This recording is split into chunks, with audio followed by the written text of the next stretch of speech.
जो बच्चे स्कूल जाते हैं, हाई स्कूल में जाते हैं, उन्हें पढ़ना क्यों नहीं पसंद है, उसके ऊपर कुछ चर्चा आज हम लोग करने वाले हैं। मेरा नाम विद्यावर्धन है, तो शुरू करते हैं।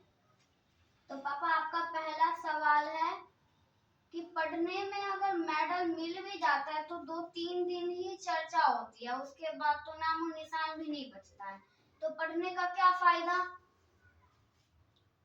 सबसे पहले हम पढ़ने के फायदे की बात करते हैं कि पढ़ने का क्या फायदा। असली सवाल यही है ना, पढ़ने का क्या फायदा। मेडल मिलना महत्वपूर्ण बात नहीं है। अंतिम प्रश्न का अंश क्या है कि पढ़ने का क्या फायदा। कभी तुमने सोचा है कि जितने भी अन्य जीव हैं, बंदर हैं या अन्य जीव हैं, उनका विकास क्यों नहीं हो पाया और आदमी का ही विकास हुआ? क्योंकि आदमी ने अपने जीवन में जो सीखा वो अगली पीढ़ी को देता चला गया।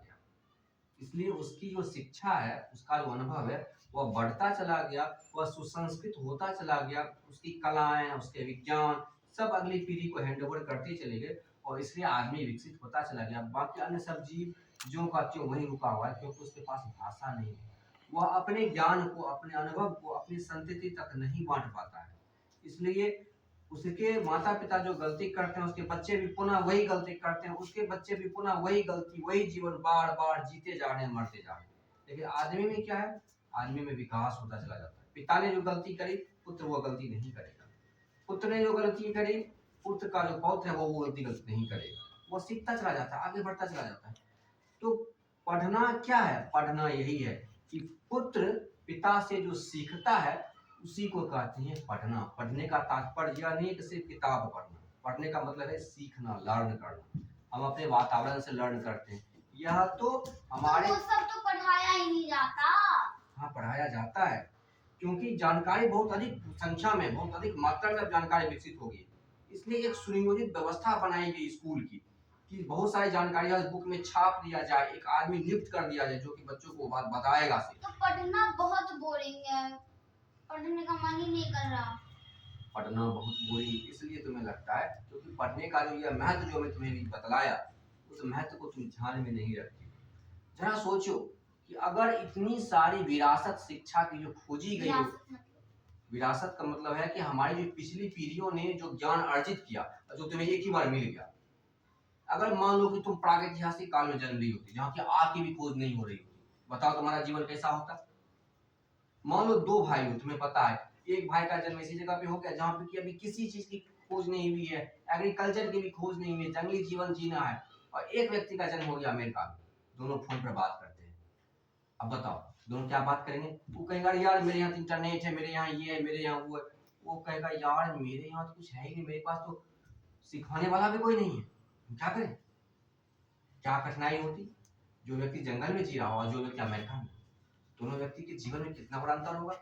उसके पास सीखने के लिए संसाधन तो हैं, उसके पास सीखने के लिए इंटरनेट है, उसके पास बुक्स है, उसके पास टीचर है, लेकिन जो इस बच्चे के पास कुछ नहीं है, सीखने का साधन भी नहीं है, उस व्यक्ति के लिए तो अब नया रिसर्च करना पड़ेगा। वह सारा रिसर्च जो सैकड़ों पीढ़ियों ने हजारों वर्षों में जाकर किया है, वो सारे के सारे रिसर्च करके अब वो पीढ़ी आगे बढ़ेगी। और वो अकेले उसके जीवन से होगा भी नहीं। 40-50 साल का जीवन होता है, वर्किंग जीवन। 20 साल तो आदमी बच्चा ही रहता है, तो 40-50 साल बच्चे का 60-70 साल मर जाएगा। वह व्यक्ति कितना कम विकास कर पाएगा? अब जब हम अगली पीढ़ी को अपना ज्ञान देते चले जाते हैं, तो पीछे जितना रिसर्च हुआ, जितने लोगों ने दुख झेला, क्योंकि जो भी ज्ञान होता है वो बिना दुख पाए होता नहीं।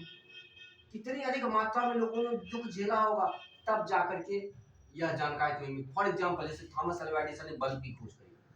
1000 बार उसने प्रयास किए बल्ब जलाने का, नहीं जला। 1000 बार से अधिक, 1001वां बार में जाकर उससे बल्ब जला। अब तुमको एक ही बार बता दी कि भाई टंगस्टन का वायर है, इससे करंट इलेक्ट्रिसिटी फ्लो होती है और इससे जो है सो हीट होता है, इससे लाइट जलती है, अंदर में निष्क्रिय गैस है, इसका आग जलती नहीं है, इस प्रकार से बल्ब जलता है। तुम तो बल्ब बनाने सीख गए, लेकिन इस बल्ब को जलाने के पहले टी एडिसन को, थॉमस अल्वा एडिसन को ना जाने कितनी असफलताएं झेलनी पड़ी।